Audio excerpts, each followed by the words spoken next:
विशाखापट्टनम नाम के एक गांव में शुरुति नाम की लड़की रहती थी। वो अपने पिता विशाल और माँ आराध्या के साथ रहती थी। उसका परिवार बहुत गरीब था। उसके माँ बाप सारा दिन मजदूरी करके बस 2 वक्त की रोटी ही जुटा पाते थे। कई बार तो ऐसा होता था कि अगर शुरुति के माँ बाप को कोई काम न मिलता तो उन्हें भूखा ही सोना पड़ता था। एक दिन जब शुरुति की माँ आराध्या खाना बनाने जा रही होती है तो वो देखती है कि घर में चावल तो है ही नहीं। फिर वो शुरुति को आवाज देती है, शुरुति बेटा, यहाँ आ जल्दी, तुझसे कुछ काम है। शुरुति भाग कर आती है। बताओ माँ, क्या हुआ? बेटा, घर में चावल खत्म हो गए हैं, जरा बाजार से जाकर चावल ला दे, तेरे पिताजी आने वाले हैं काम से। लाओ माँ, पैसे दो, मैं लाती हूँ। ये कहकर शुरुति बाजार से चावल लेने चली जाती है। जब शुरुति घर से बाहर निकलती है तो वो देखती है कि पूरा गांव सजा हुआ है, क्योंकि दिवाली आने वाली थी। गांव में चारों तरफ पटाखों और मिठाइयों की दुकानें लगी थी और बच्चे अपने अपने माँ बाप के साथ दिवाली के लिए नए नए कपड़े खरीद रहे थे। खैर, शुरुति दुकान से चावल लेती है और चावल लेकर घर जाती है। घर जाकर शुरुति अपनी माँ से कहती है, माँ, दिवाली आ रही है, आप मुझे दिवाली के लिए नए कपड़े और पटाखे दिलाने कब लेकर चलेगी? शुरुति की माँ शुरुति की ये बात सुनकर उदास हो जाती है और शुरुति से कहती है, बेटी, तू तो सब जानती है, हम सारा दिन मेहनत करके 2 वक्त की रोटी ही बड़ी मुश्किल से जुटा पाते हैं। अब ऐसे हालात में तुझे दिवाली के लिए नए कपड़े और पटाखे कहाँ से लाकर देंगे? शुरुति अपनी माँ की ये बात सुनकर नाराज हो जाती है और गुस्से में घर से बाहर चली जाती है और घर के बाहर जाकर एक पेड़ के नीचे बैठकर रोने लगती है। तभी उसके पिता काम पर से वापस आ रहे होते हैं और जब वो शुरुति को पेड़ के नीचे उदास बैठा देखते हैं तो वो भी उसके पास जाकर बैठ जाते हैं और उससे पूछते हैं, बेटा, क्या हुआ, तुम यहाँ उदास क्यों बैठी हो?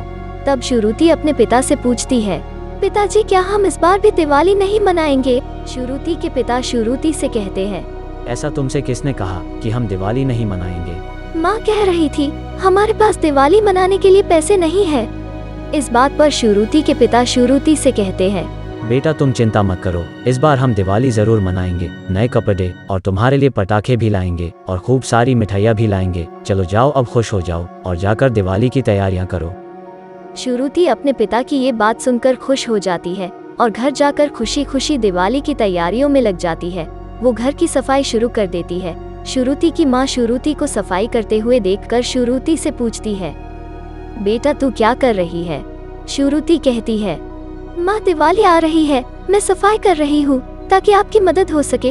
और हाँ माँ, पिताजी ने कहा है कि हम इस बार दिवाली बहुत धूमधाम से मनाएंगे। वो मेरे लिए नए कपड़े भी लाएंगे और पटाखे भी। शुरुति की माँ शुरुति की बात सुनकर कुछ नहीं कहती और जाकर अपने काम में लग जाती है। जब शुरुति के पिता घर आते हैं तो वो अपनी पत्नी से कहते हैं, आराध्या, मुझे खाना दे दो, मुझे भूख लगी है। शुरुति की माँ खाना लेकर आती है और अपने पति से कहती है, सुनिए जी, आपने शुरुति से क्यों कहा कि आप उसके लिए दिवाली पर नए कपड़े और पटाखे लेकर आएंगे? आप जानते हैं न, अगर उसे ये सब नहीं मिला तो वो कितनी दुखी हो जाएगी। अरे तुम चिंता क्यों करती हो, इस बार भगवान ने चाहा तो हम दिवाली जरूर मनाएंगे। मैं अभी बस काम पर जा रहा हूँ, मुझे मालिक ने काम बताया है। वैसे भी दिवाली का मौका है, मैं कुछ न कुछ कर लूँगा। काम से जो पैसे मिलेंगे उनसे दिवाली का सामान लेने चलेंगे।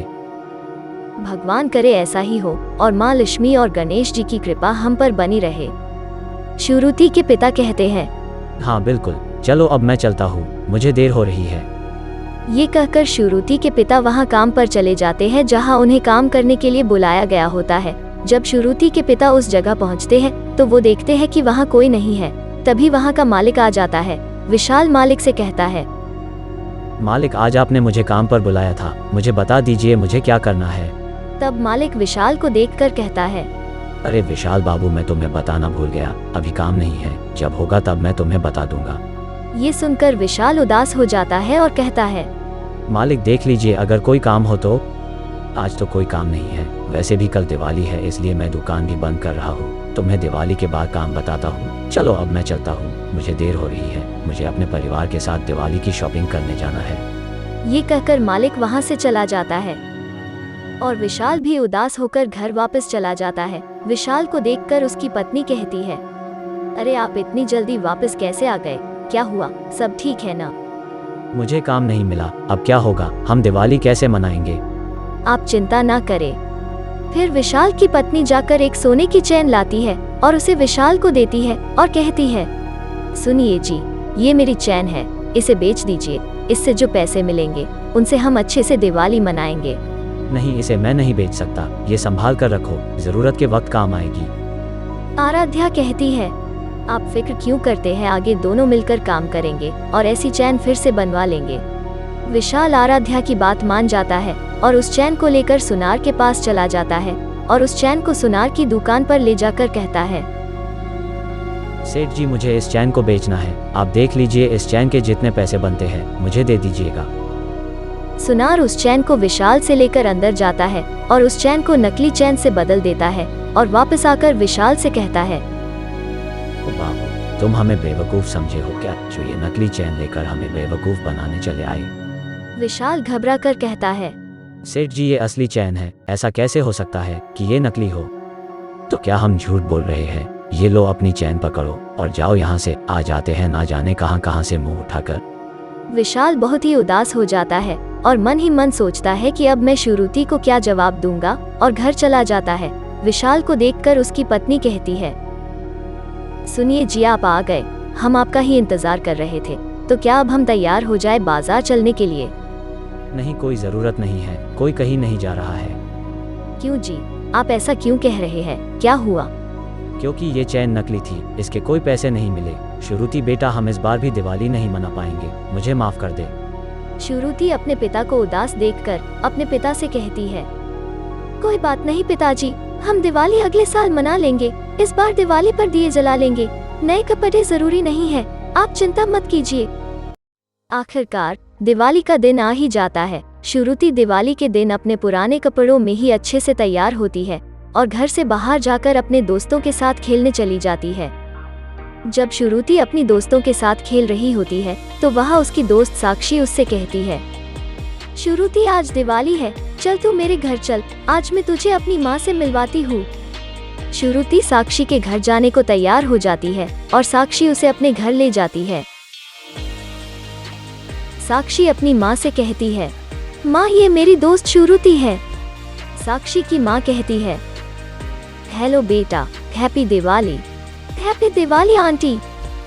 थैंक यू बेटा, चलो बेटा तुम लोग खेल लो, आज मुझे बहुत काम है, दिवाली की तैयारियां करनी बाकी है बहुत सारी। ये कहकर साक्षी की माँ वहाँ से चली जाती है। फिर साक्षी और श्रुति दोनों मिलकर घर के बाहर पटाखों से खेल रहे होते हैं। अनजाने में साक्षी का पैर जलते हुए पटाखे पे रखा होता है और साक्षी को पता नहीं होता। जैसे ही श्रुति जला हुआ पटाखा देखती है तो वो साक्षी को धक्का देकर हटाती है। साक्षी को बचाने के चक्कर में श्रुति खुद जल जाती है। बाहर शोर सुनकर साक्षी के माता पिता भागकर बाहर आते हैं और साक्षी से कहते हैं, बेटा तुझे कुछ हुआ तो नहीं। साक्षी कहती है, पिताजी, माँ, मुझे कुछ नहीं हुआ, श्रुति ने मुझे बचा लिया पर वो खुद जल गई। जब साक्षी के माता पिता श्रुति की तरफ देखते हैं तो वो देखते हैं कि श्रुति के जगह जगह जख्म है। वो तुरंत उसकी पट्टी करते हैं और उससे कहते हैं, थैंक यू बेटा, तुमने हमारी बेटी की जान बचाई। बेटा, आप कहाँ रहती हो, चलो मैं आपको आपके घर छोड़ दूँ। ये कहकर साक्षी के पिता श्रुति को उसके घर छोड़ने के लिए चले जाते हैं। श्रुति कहती है, अंकल, बस यही है मेरा घर। साक्षी के पिता श्रुति के घर में विशाल बाबू को देखकर चौंक जाते हैं। अंकल, ये मेरे पिताजी हैं। बेटा तुम्हारे ये चोट कैसे लगी? फिर श्रुति अपने माता पिता को सारी बात बताती है।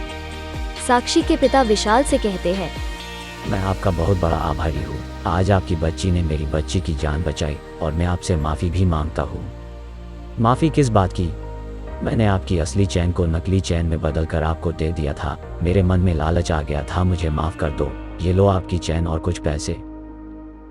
विशाल अपनी चैन लेकर खुश हो जाता है पर वो पैसे लेने से मना कर देता है। मैं ये पैसे नहीं ले सकता। साक्षी के पिता विशाल से कहते हैं, श्रुति मेरी भी बच्ची है, लेकिन अगर आपको फिर भी ये पैसे लेना अजीब लग रहा है तो आप इन्हें उधार समझकर रख लीजिए, बाद में इन्हें लौटा देना। साक्षी के पिता के इतना कहने पर विशाल वो पैसे उधार समझकर रख लेता है। फिर रात को श्रुति अपने माता पिता और गांव के सभी लोगों के साथ मिलकर खुशी खुशी दिवाली मनाती है। अगर आपको हमारी ये वीडियो अच्छी लगी है तो हमारी वीडियो को लाइक और शेयर कर दे, साथ ही हमारे चैनल को सपोर्ट करने के लिए हमारे चैनल को सब्सक्राइब कर दे। आप सभी को हमारे चैनल की तरफ से हैप्पी दिवाली।